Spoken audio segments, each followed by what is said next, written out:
Technology. Seemingly, it moves faster than the speed of light. And for entrepreneurs who harness it, their bank accounts move just as fast. This is the root of all tech. Profitable tech strategies for entrepreneurs. We'll teach you tips that move the needle for tech and automation. The tech is there. You just need to know how to use it. And our passion is to educate, foster, and support entrepreneurs and small business owners looking to take their businesses to the next level. You're listening to the root of all tech. And now your host, James Earl Thompson.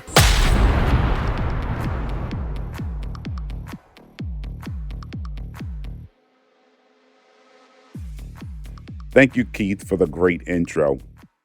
On today's episode of Root of All Tech, we will be discussing domain ownership. With over 25 years in the IT industry, I frequently advise my clients, you should always be involved in any IT or any type of work that's outsourced so you truly understand what's going on. And domain ownership is very important that you understand what's going on. The other day, I was minding my business in the office, and I get a call from my niece out of the blue. And it seems that her and a couple of close friends were at this birthday party where there was a coach that was supposedly going to coach one of her best friends. And the coach simply asked the friend, "What would you call your company?" And the friend gave out the name. And of course, the coach also explained to her, which she at the time she didn't understand, that he was a domain broker or wholesaler, which means he wholesale domains to you. Instantly, he snatched up the domain name that the young lady wanted, and he actually told her that he had it, and she thought he was joking. So I was able to use tools to actually verify if the domain was purchased, and it was purchased minutes after she disclosed to him what that domain name was going to be. We're still working with the young lady to secure the domain. Some would say he stole the domain. Actually, it wasn't a steal, it was a buy. That's one of the things with domain ownership. We should always ensure that we have secured a domain before announcing it, as well as make sure we own it. So that's why on today's episode, I felt it would be a great time to stop and discuss these matters. Simply because your domain is a valuable asset to your company, as well as it's your online identity. There's mind-critical 5 rules in purchasing a domain and ensuring that you own the domain. The first is never give out what you want your domain name to be. That's the easiest way for someone to pick the domain name up. And yes, you would have to hire a broker to get that name back if you want it. So where you possibly could have got that domain name for $9.95, now it can cost you $900 to $2,000 to get it. Secondly, we want to ensure that you and only you purchase all your domains and they are registered to your company, not you. And we also want to use IT department as a point of contact. The reason you want to do this is for identity. You don't want to have your name pasted all over the world with your cell phone number and your point of contact. Because if you chose not to put privacy on your domain, then your information would be there for the public. Number 3, we want to ensure that your web design or your tech support individual, they are registered as your technical point of contact.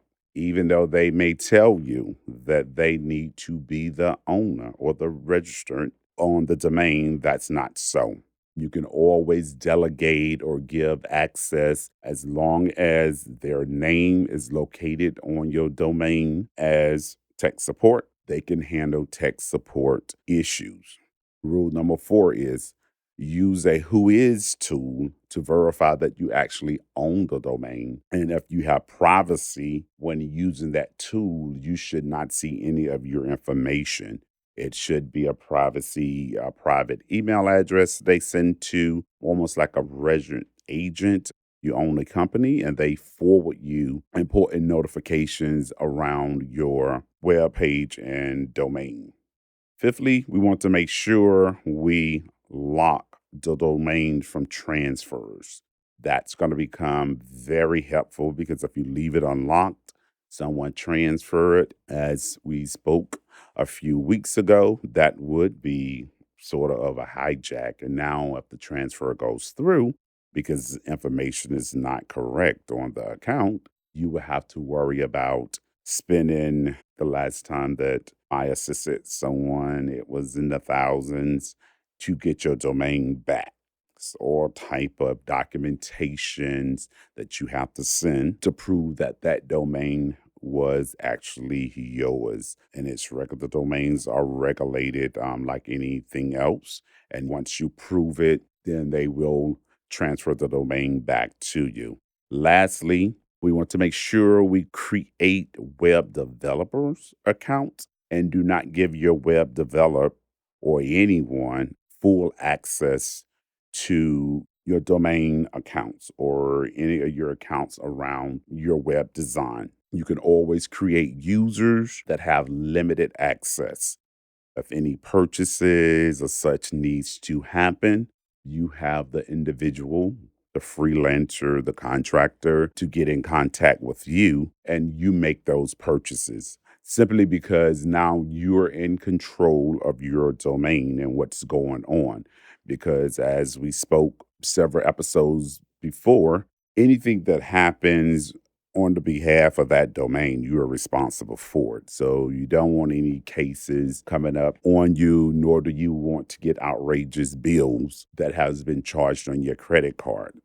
So that brings us to the end of this episode on domain ownership. Hopefully you found the information valuable and of good use. If you have any concerns around domain ownership, please reach out. Keith will be giving you further instructions on the way out. Also, I just want to thank you for joining in. Have a great night. You've been listening to The Root of All Tech. Our tagline is Profitable Tech Strategies for Entrepreneurs. We teach you about technology and automation, helping to educate entrepreneurs and small business owners on how to quickly take their business to the next level. There's nothing to be intimidated about. We hope you've gotten some useful information on the show, and we hope you've enjoyed it. If you did, make sure to like, rate, and review. And for more, to reach out, or if you have any questions, hit the website at jamesearlthompson.com.